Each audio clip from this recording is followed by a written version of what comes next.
Hello mga kapanot, ayan, uuwi na si Panot kasi yung out niya is 3 p.m. Ayan, yung kasama ko na si Ron, patay gutom. Charot, ayan, palabas na kami ng lobby. Ayan, tawa ng tawa siya. Paglabas namin dyan, ang lakas ng ulan, buti nga may payong akong dala, ayan. Yung ano ko, yung sapatos ko, basang-basa na yung sapatos ko kasi may butas pala sa kilid na pasukan ng tubig. Pero okay lang, masaya naman kasi pauwi na. Araw-araw talaga ako nagdadala ko ng payong kahit hindi ulan, nagdadala ako palagi ng payong kasi alam ko pag mga bear dyan, di ba? Lagi na umuulan. Ayan, tumawid kami sa kabilang kanto kasi dun yung sasakayan papuntang Santo Niño. Ayan guys, pag ano talaga, pag umuulan, traffic na naman, anong oras na naman makauwi. Tsa, 'di ba? Ganun 'yon. Tinitingnan ko yung jeep kung anong nakalagay. Ayan. FTI sabi ko, besh, FTI pala, bis, sakay na kami. Ayan, sumakay na kami.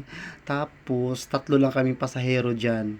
Sabi ko kay Ron Mark, magbayad ka, huwag kang modus. Kasi lagi siyang modus. Tuwing sakay niya, lagi nagmumodus yan. Ayan, pasakay na kami. Tapos may maya aalis na yan. Tawa kami ng tawa yan. Ayan, nakarating na ako ng bahay.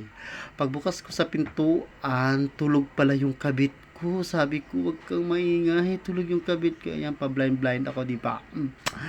Ayan, kunwari patabi-tabi ako diyan. Ayan, parang ano na si ano diyan parang ay, ang didi mo pa no? Takita na didi mo, nakakahiya.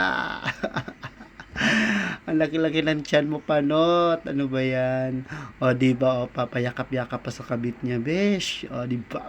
Bango. Sabi ko, ayan, ayan. Alam mong ginagawa mo dyan, panot? Na ba yan? Kakarating mo lang, ganyan-ganyan ka na. Ang landi mo, ha? May pa ganyan-ganyan ka pa. Yakap-yakap ka pa sa asawa mo. Ayun, nagagalit. Ayun, pinagalitan ako. Ayaw niya. Sabi ko, mag-ana-ana na tayo. Ano ba yan? Nag-ana-ana na tayo madaling araw. Tapos, ana-ana ulit. Ayan, ayan, nagyayakapan na. Ayan, di ba? Pero, pagod ako dyan. Ginojok-jok ko lang yun. Ayan, nagagalit siya. Ayun niya kasi napapagod daw siya, galing daw siya naglaba. Sabi niya sa akin, yung may uniform ko daw, nilalaban daw niya. Ayan, nagagalit tuloy. Sabi ko na naman, joke lang naman yun eh. Na-prank ko lang naman, pero okay lang na yan. Payakap-yakap pa si Panot, akala mo nung pinaglaban. Tawa-tawa siya. Ayan guys, bye bye mga kapanot.